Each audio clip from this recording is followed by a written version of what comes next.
I absolutely, at this point in my life, refuse to buy into this group identity. I refuse to feel wrong because I don't look like everybody I see on screen.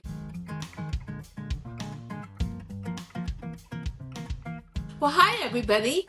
This is Diane Gilman, formerly known as the Queen of Jeans, but now the proud host of Fashion Thursdays with Diane. One thing that has been really bugging me is lack of choice on how we look and how rigid the lines are for what you see in celebrity. And I want to go over kind of the history of Hollywood, how we progressed to where we are today, and what it means for all of us. So let's go back to the golden age of Hollywood. So let's start with Marilyn Monroe. I realize that the studios, MGM, Paramount, Warner Brothers, they all had these star machines. And it was almost like there was only room for one. So if it was blonde, it was going to be Marilyn Monroe. If it was redhead, it was going to be Rita Hayworth. And if it was brunette, it was going to be Ava Gardner or Elizabeth Taylor. Come on, at least you got your choices. There was something to look at where it was, oh, I can relate to that. That's more like me. And yeah, they were impossibly beautiful, but guess what?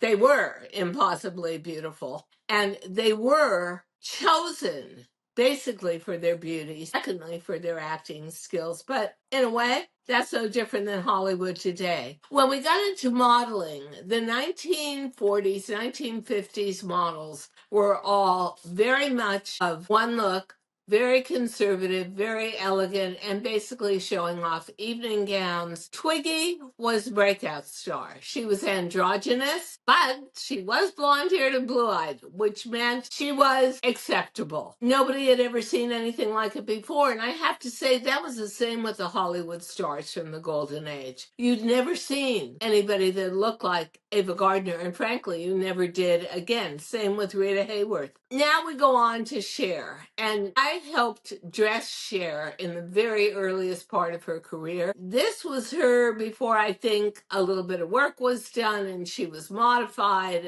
and made more universal. She was very exotic. Actually, nobody had ever seen anyone that looked like her or, quite frankly, sounded like her in the music industry. But come on, she was 6 feet tall. She weighed 90 pounds. She was best clothes hanger in history, and she was utterly unique. And although you could dream that you wanted to look like her, she was so special that you couldn't. She was her. That was it. She was one of a kind. Cindy Crawford, another one where you'd never seen a model that was that healthy looking, that robust. She had an emanation of energy to her, and she was very, very different from the models that had been on the cover of Vogue and Harper's for years and years. Much more outgoing. She was touchable. She was relatable. She was every girl. She was Miss USA. I mean, at least that's how I felt. I felt like,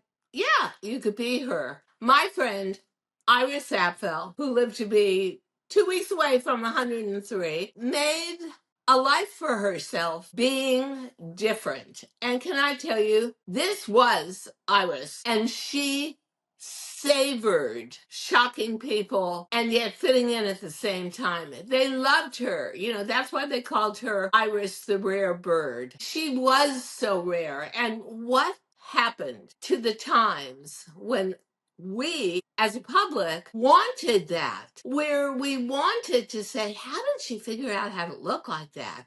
How did she put that together? And look, there was so much of her. Every place she traveled, she picked up accessories. She was always in one of these giant feather boas. She had on pounds of necklaces, bracelets. She started the whole trend for big eyeglasses. She was, I'll tell you, as unique in person with her points of view and as strong as she was the way she dressed. This was definitely a woman who understood how to draw out her personality inside out. And whenever anybody asks me, Diane, I'm so confused. I'm aging now. I'm 60. Dressing isn't automatic. How should I look? Give me some advice. I say you have to know yourself. You have to know who you want to be for the public that's going to see you, and then dress accordingly. In a way,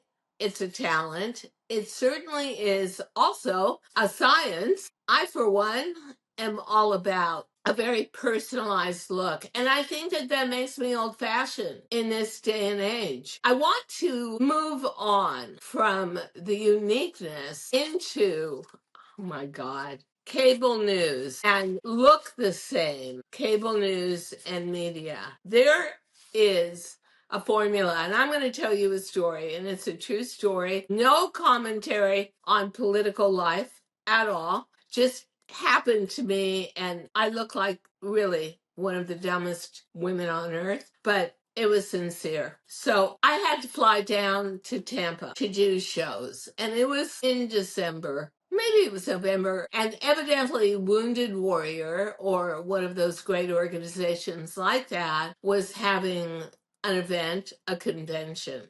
I walk onto first class Delta, and I look around, and there's only one seat left, my seat, last row aisle, and every single person in the other seats was blonde with long, soft, curled hair, a body conscious kind of dress, some form of high heel, very heavily, very tanned makeup. Yeah, just like that. Same silhouette, different color of dress, same makeup, very neutral lip. I'm thinking to myself, this is how dumb I am.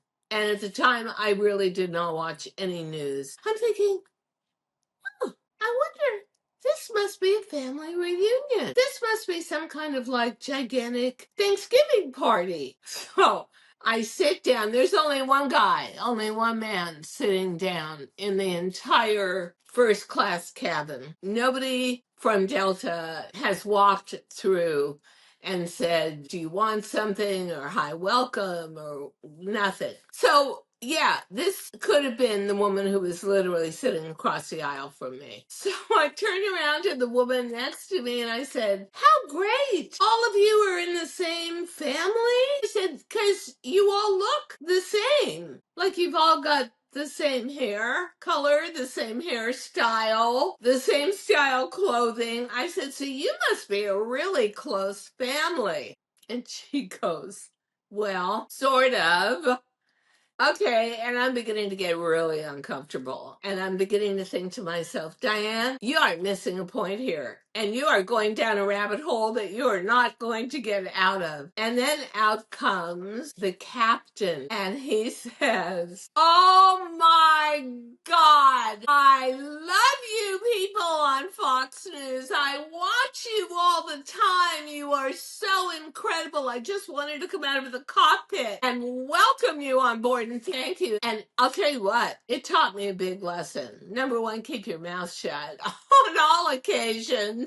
But second of all, I was on a form of television, tele-retail, that did not have the multi-million person exposure that a cable network like Fox News had. I think what I was most fascinated with was who did their hair and who did their makeup. And I remember thinking, my God, I was looking at one of them and thinking, I wish I had that makeup artist, their makeup, and they, as they were talking amongst themselves, had come straight from some of them studio. And I'm thinking, my God, they use so much heavy makeup for regular network cable. But when we landed, I couldn't wait to get off of there. I felt really dumb. Bottom line, that was about 8 years ago. It's so different today. Actually, I think it's gotten more segmented, more Barbie doll, more Stepford Wives. There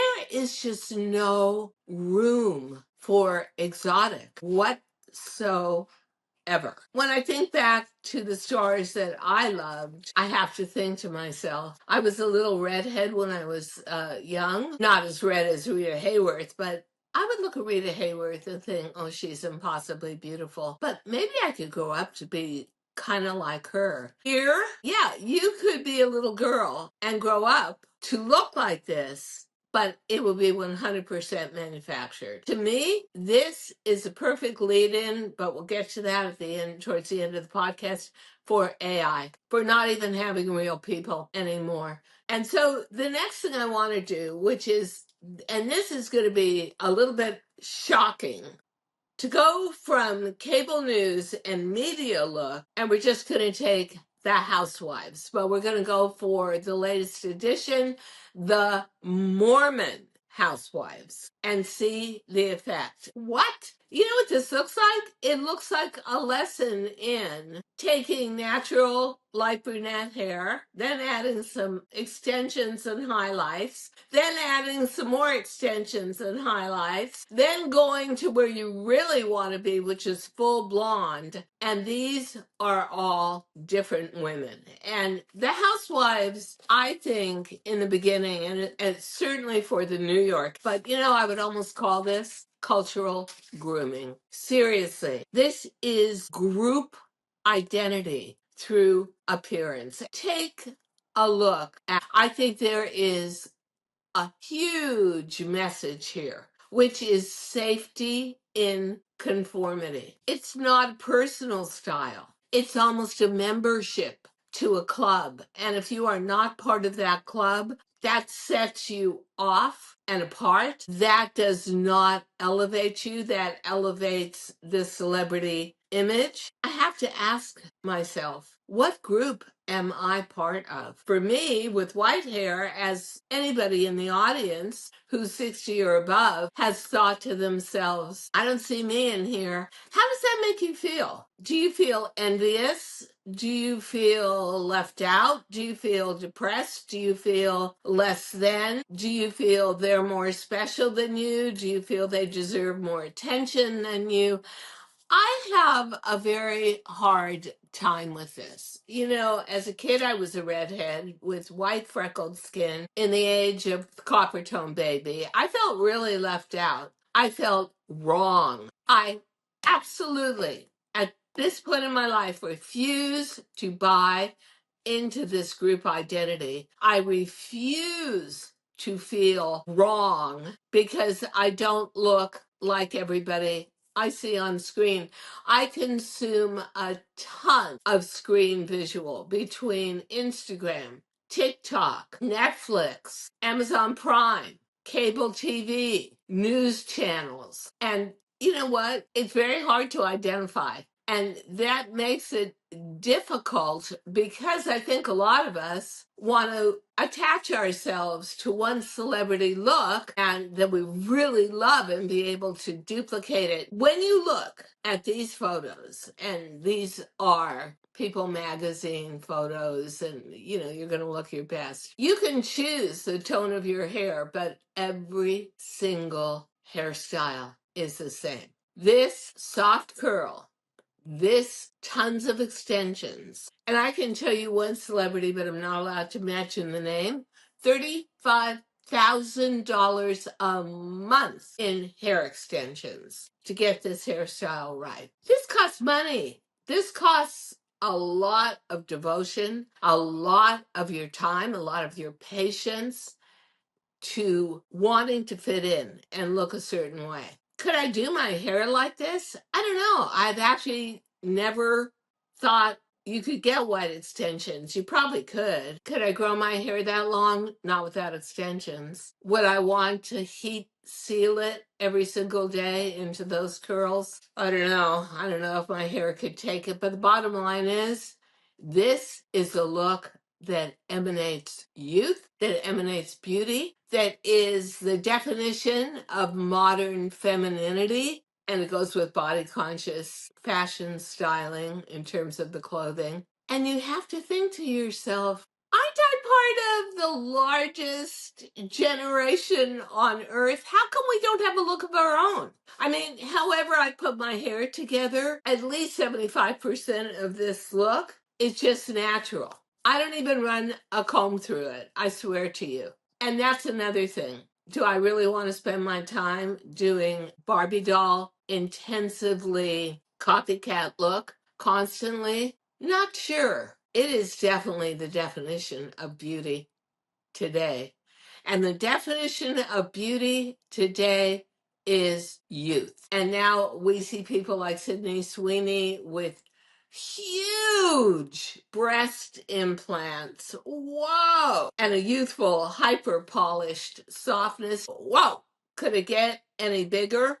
And honestly, it went from almost no chest at all. I remember her in the movie Once Upon a Time in Hollywood, Quentin Tarantino's Manson movie, to this. And now suddenly she's getting all this attention. I do want to say I'm in a new area of in front of a camera now, which is podcasting and social media. And social media absolutely rewards familiarity.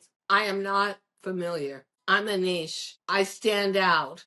I thought that was a good thing. I'm learning. Brands prefer predictability. So if you're going to use any of these girls and they're all blonde and they all have the same hairdo, you're going to see that youth culture values sameness over risk. Somebody like Lady Gaga has fought for that individuality and stands out. But these girls all have a sameness to them. You know what? Filters are training us to look at faces and all the faces match. And honestly and truthfully, it's not about being beautiful. All these girls are. It's about being indistinguishable. You don't stand out. You are one of a particular tribe. You are safe. You are familiar. You are sameness. And I think that for those of us who are 55 and beyond, we grew up on something else because we grew up on reinventing. Hey, so if you know me, you know I am a big believer. The red light is the future of wellness and beauty. Mito red light is my new absolute favorite. It's like giving your cells a power boost. It's incredible. So red light therapy helps support energy, skin health, and even reduces inflammation, all with the simple power of light. Red light, that is. I use mine every day, and I can feel the difference. If you want to glow from the inside out, check out Mito Red Light because your cells feel energized and you feel unstoppable.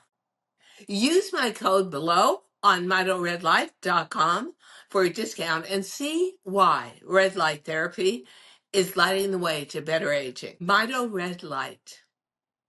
Power your cells, power your life. The modeling industry, the fashion industry, the music industry, and the movie industry. And we were used to people that were super hyper talented, but different. And different and quirky was great. And that's what you wanted to be. I remember in the 1960s into the 70s, that was the entire point. That you stood out because you took your talent and reinterpreted that into something people saw as unique. Today, it is not about unique at all. It is about the Mormon wives effect of all being so uncanny in sameness, same hair, same makeup, same proportions, same energy, same dress, same sexuality. Yeah. And that is a young woman's game. So, ladies, I ask you this question. Do you like it?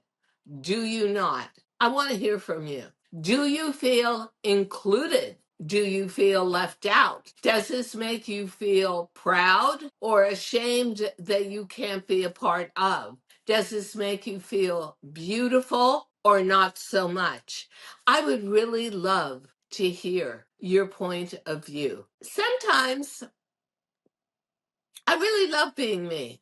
I go out, I'm unique looking, as much to work with as they do. But I work with what I've got and make an image that I think matches a lot of my inner self. But I wonder, people on the outside and what they think of me, and maybe even why they think I'm doing that, because it takes an effort, and I think that effort shows.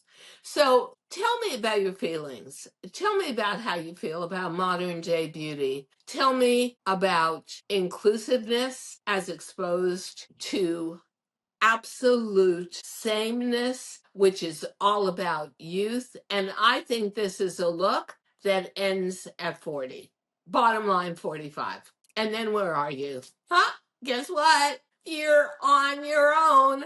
As usual, I hope you love this segment. It's been driving me nuts. I've been wanting to do it for a long time. And stay beautiful. Thank you so much for listening to Too Young to Be Old podcast. The episode may be over, but the fun doesn't have to stop here. Find us on Facebook, Instagram, TikTok, and YouTube at The Diane Gilman, or visit our website, thedianegilman.com. If you like the show, leave us a rating or a review and subscribe so you don't miss the next episode. And until then, don't forget, age is just a number. Together, we'll prove that we are all too young to be old.